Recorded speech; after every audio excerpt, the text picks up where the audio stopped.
সরস্বতী পুজো আর সাজগোজের মধ্যে সাদা রং থাকবে না, এটা তো হতেই পারে না। তো আমি আজকে নিয়ে চলে এসেছি সাদা শাড়ির সঙ্গে সরস্বতী পুজোর মেকআপ লুক। এরকম একটা সুন্দর মেকআপ লুক কিভাবে তোমরা ক্রিয়েট করবে। আর আজকে সমস্ত মেকআপ প্রোডাক্ট কিন্তু আমি একদম কম মেকআপ প্রোডাক্ট ব্যবহার করেছি এই মেকআপ লুকটা ক্রিয়েট করার জন্য। তো শুরু থেকে শুরু করা যাক। তো আমি এখানে প্রথমে ফেসটাকে ক্লিন করে নিচ্ছি উইথ মিল্কটা ব্যবহার করছি এখানে ফেসিয়াল ক্লিনজার হিসাবে। নেক্সট আমি জল দিয়ে ভালোভাবে ফেসটাকে ধুয়ে এসে তারপরে আমি এখানে সিরাম ব্যবহার করছি একটা। তোমরা যে কোনো একটা সিরাম ব্যবহার করবে, খুবই ভালো স্কিনের জন্য। নেক্সট আমি এখানে লিপটাকে হাইড্রেট করার জন্য ভ্যাসলিন ব্যবহার করছি। তারপরে আমি এখানে হাইড্রেটিং একটা ময়শ্চারাইজার, পন্সের এই ময়শ্চারাইজারটা রিসেন্টলি আমার অনেক বেশি ভালো লাগে, তো তাই আমি এটা এখন অ্যাপ্লাই করছি, উইন্টার স্পেশাল। তো নেক্সট আমি এখানে সানস্ক্রিন ব্যবহার করছি, যেহেতু দিনের বেলার মেকআপ তাই সানস্ক্রিন ব্যবহার করা মাস্ট বি। অ্যাকোয়ালজির এই সানস্ক্রিনটা দারুণ একটা ব্যাপার হচ্ছে, এই সানস্ক্রিনটা আমি ফ্রি গিফট পেয়েছিলাম, তো খুবই ভালো লাগলো সানস্ক্রিনটা ব্যবহার করার পর।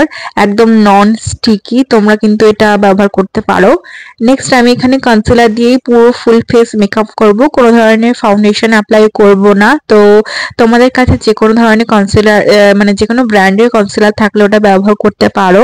তো তোমরা যারা হালকা মেকআপ পছন্দ করো, আর বেসিক্যালি আমি বলবো দিনের বেলা হালকা মেকআপ করাটাই বেশি প্রেফার করবে, কারণ খুব সুন্দর লাগবে দেখতে। তো এটাকে ভালোভাবে ব্লেন্ডারের সাহায্যে ব্লেন্ড করে নিয়েছি, দেখো কনসিলারটাকে। নেক্সট আমি এখানে আইব্রোটা করে নিচ্ছি, কারণ আইব্রো তো করা একদম মাস্ট, না করলে লুকটা যেন কেমন কেমন লাগে আমার কাছে।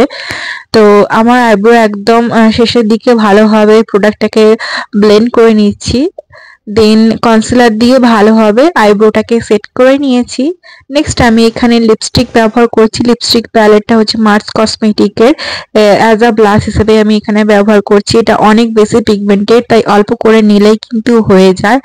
আর এটা দিয়েই আজকে আমি আমার আই মেকআপটা করব। তো তোমরা চাইলে তোমাদের কাছে যে লিপস্টিক আছে ওটা দিয়ে কিন্তু করে নিতে পারো, মানে এই ব্র্যান্ডেরই থাকতে হবে তার কোনো মানে নেই। তোমাদের কাছে যে কোনো ব্র্যান্ডের থাকলে ওটা কিন্তু এইভাবে নিয়ে অ্যাপ্লাই করে নিতে পারো। আর দেখো আইশ্যাডোটা কিন্তু আমি ফিঙ্গারের সাহায্যে ব্লেন্ড করে নিয়েছি। নেক্সট একটা গ্লিটার নিয়ে নিয়েছি, মানে তোমাদের কাছে আইশ্যাডো প্যালেট তো আছেই, সবার কাছে এখন আইশ্যাডো প্যালেট থাকবেই থাকবে। তো তার থেকে একটা যে পুরো হোয়াইট কালারের আইশ্যাডো থাকে না, মানে গ্লিটার থাকে, তো ওটাকে কিন্তু তোমরা অ্যাজ আ হাইলাইটার সিমার হিসেবে ব্যবহার করে নিতে পারবে, যেভাবে আমি করলাম। তো এইভাবে করে নিও। নেক্সট একটা আইলাইনার ব্যবহার করছি ফ্রম ল্যাকমের, তো ইঙ্ক ক্রিয়েট করে নিচ্ছি, তাতে লুকটা আরো বেশি ইনহ্যান্স করবে, মানে সুন্দর লাগবে, একদম টানা টানা চোখ। তো নেক্সট আমি এখানে মাস্কারা স্টেজের ব্যবহার করছি, কারণ এটা রিমুভ করতে খুবই ইজি, আর এটা রিমুভ করার সময় আমার আইল্যাশ খুলে আসে না, তো এটা খুবই ভালো একটা প্রোডাক্ট। তারপরে আমি কম্প্যাক্ট পাউডার দিয়ে মেকআপটাকে সেট করে নিলাম, এলি 18 এর কম্প্যাক্ট পাউডার ব্যবহার করছি, সস্তার ভালো প্রোডাক্ট। নেক্সট সুইস বিউটির এই লিপ লাইনারটার কথা কি আর বলবো, এটা আমি বারবার ব্যবহার করি আমার ভিডিওতে, আশা করি তোমরা দেখো, এতটাই ভালো। আর নেক্সট সেই মার্স কসমেটিকের প্যালেট থেকেই আমি এখানে লিপস্টিকটা ব্যবহার করে নিচ্ছি। আর এখানে আমি সেরের এই মেকআপ ফিক্সারটা ব্যবহার করছি, যেটা ব্যবহার করার পর কিন্তু আমার মেকআপটা একদম ডুই লাগে। সো যারা যারা ডুই মেকআপ পছন্দ করো তারা কিন্তু এই মেকআপ ফিক্সারটা ব্যবহার করতেই পারো। তো আজকের এই লুকটা কেমন লাগলো কমেন্ট করে জানিও। আর এই হেয়ার টিউটোরিয়ালটা যদি চাও, হেয়ার স্টাইলের টিউটোরিয়ালটা, তাহলে দেখে নিতে পারো, শর্টসে আমি আপলোড করে দিয়েছি, বড় ভিডিওতে আর আপলোড করলাম না।